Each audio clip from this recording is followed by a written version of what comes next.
Ladies and gentlemen, I am your host, Jeffrey Lazarus, and you are watching Mining for Gems on the Gaming Vector. This is a show where we dig through the Xbox Live indie games catalog once a week in an effort to find the indie game gems on Xbox Live. On this week's episode, we're taking a look at Contract Void Justice. This is a $1 downloadable Xbox Live indie title, and these are my first impressions. And right now, my first impression is that this kind of ambient space music at the beginning, real nice. Good job on that. My other first impression is it took pretty much a full minute to load up the game from when you started it. That's not terribly bad, and hopefully that cuts down on loading times as we play through this, but just be warned, it may take a minute to get going once you actually fire it up. So let's go ahead and hit A and see what we have available to us. So start, options, and quit. Also, there's my analog stick freaking out. Let's hop into the options menu. So, basically just high score. Alright, well let's go back and we will start and see what kind of game we have in store for us. So, apparently it is a two-player game. And I'm guessing here we're just choosing... I suppose we'll be differentiated by color if we're playing with multiple people. So let's go ahead and assign a name as usual. There we are. And let's see here. So let's go ahead and start it up and see what we have in store for us.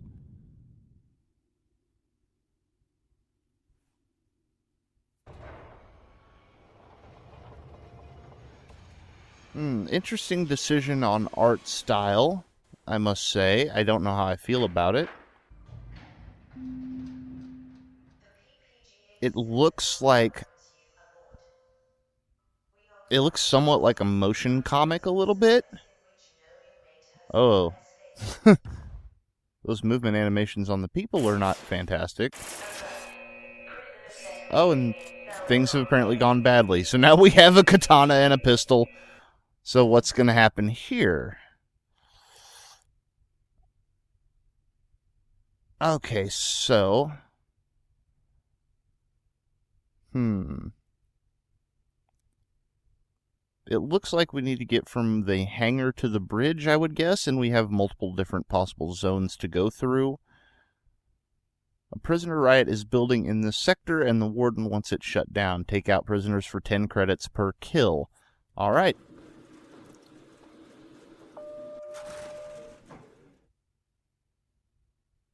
So the actual, like, background and art style and stuff...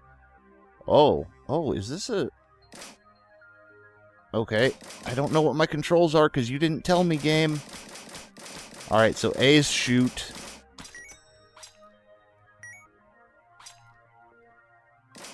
B does that. Oh, okay, that's much easier. Left trigger shoots, right trigger uses the sword. You cannot move while firing, however. Also, why is the sword more effective at killing people than the gun is? So we've got a little top-down, not really twin-stick shooter.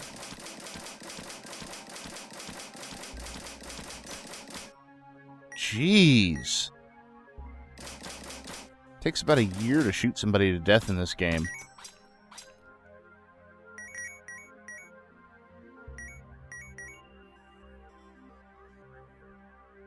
Alright, so interesting concept. It kind of reminds me of twin-stick shooters, but it's not a twin-stick shooter. Also, not sure what that is.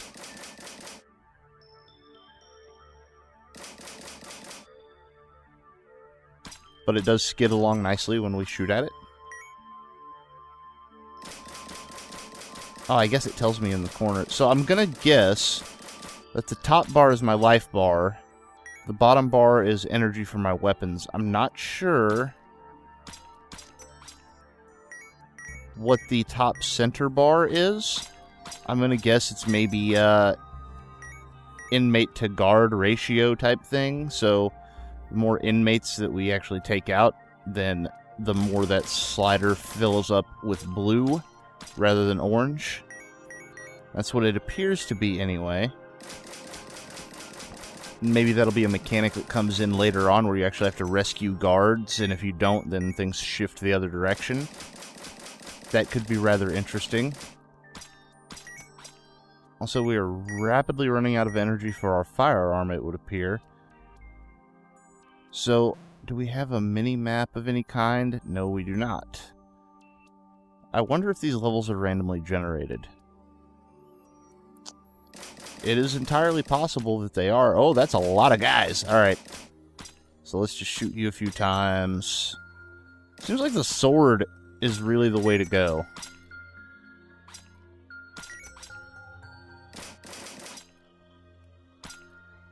I don't know if there are any weapon upgrades. I don't know if, you know, we can get a different / better gun or a different / better sword. Like, these are all things that I would really be interested to see. Now,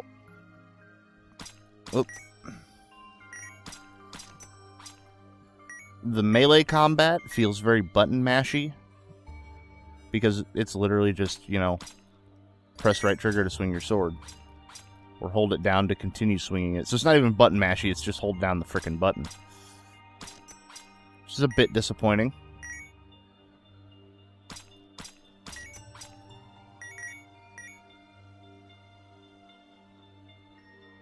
It's an interesting idea for a title. You don't see a lot of these kind of top-down maze games anymore. At least not that I have seen recently. And that's very much what this is. You're going through a maze, you have to take out the enemies and not get killed yourself. Also, that guy looks as though... now see, that's... See, that kind of takes me out of it a little bit. As if, you know, the animations didn't already do that. The animations look like something out of a Flash game, honestly. And they might be Flash animations, I can't say for sure. But also, the bodies are apparently laying on the ceiling, since I can walk under them. But yet the blood splatters, I don't know. I don't know anymore, guys. I don't know. I'll tell you what I do know.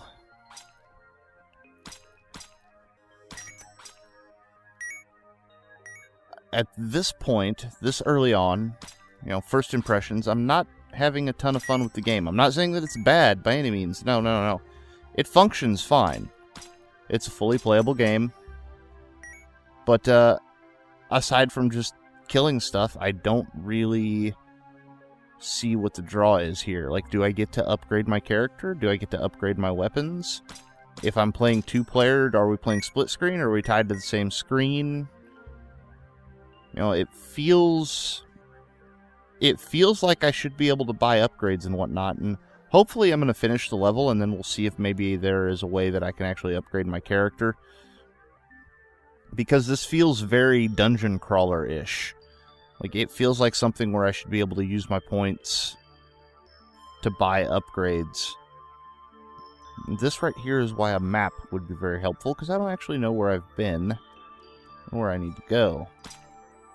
Just follow the trail of dead bodies till you find the live ones, I suppose.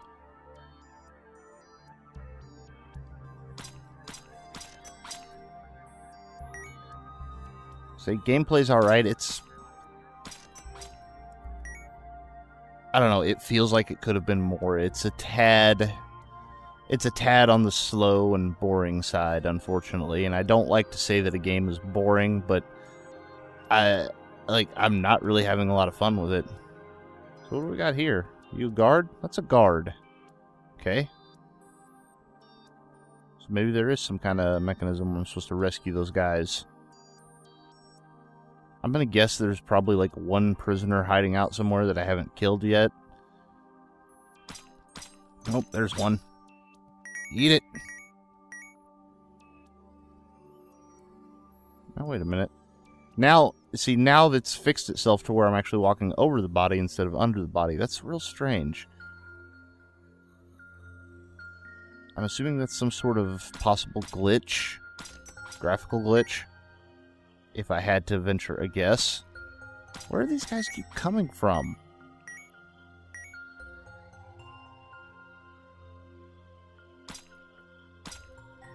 Oh, there's definitely more of them. I don't actually know functionally what I'm supposed to be doing. Am I just supposed to keep killing everybody until all the prisoners are dead?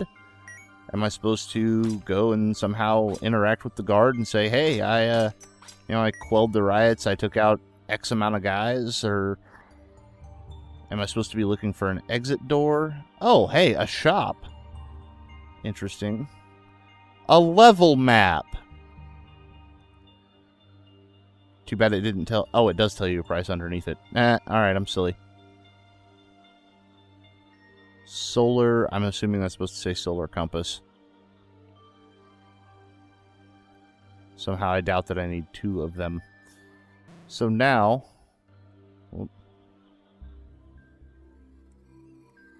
the question is, if I have a level map,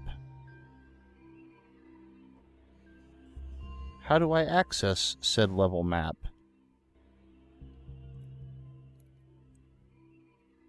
So you have given me a level map, but I have no knowledge of how to access it. And I've literally tried every button on the controller. You've given me a compass, no knowledge of how to access that. And once again, I've tried every button on the controller.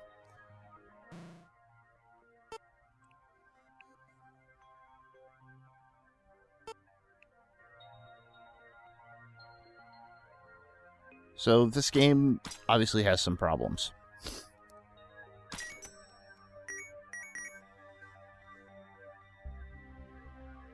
For a $1 price tag, like, if you can find some fun in this, then good on you, you know? By no means am I going to sit here and tell you not to buy a $1 game unless it's just atrociously trash. This one is not, trash. It's fully playable, it's functional. There's some things that I don't quite get, I suppose, such as, like, I bought a level map, how do I access it?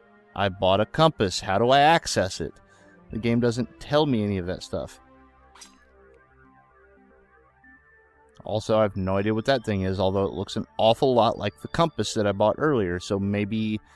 I don't know, maybe those are some things that aren't implemented in the game yet, but it wasn't listed as an alpha or a beta of any kind, so I don't actually know. So there we are, we've exited the level, and now it looks like our character has different guns than he had before. Interesting. Alright, so I suppose we continue, and here... yeah, we can actually we can actually choose which zone we want to go to. And it looks like each zone has its own different level of prisoners versus guards. We'll go ahead and head to this zone, and see, now it looks like we're carrying 2 big-ass guns, which... and then once we get into the level, we're just back to this. And I don't have any... you didn't give me ammo between levels. And I didn't see a place to, like, buy ammo.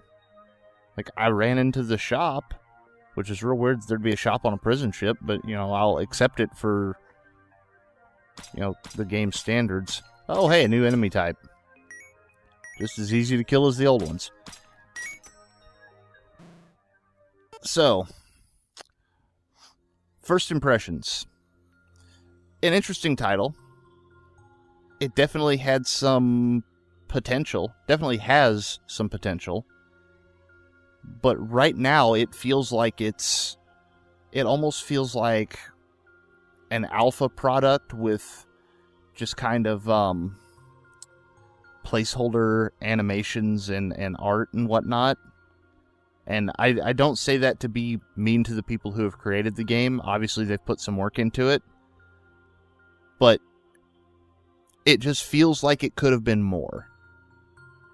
And I would like to see them get the time to put more work into the art. The music, at least on the title screen, is pretty good. I'd like to see I'd like to see them get the ability or get the time to put more work into the art and to put more work into the interface so that things are clearer about, like, I bought a map. I pressed every button on the controller and nothing brought up a map. I bought a compass. I never saw the effects of the compass.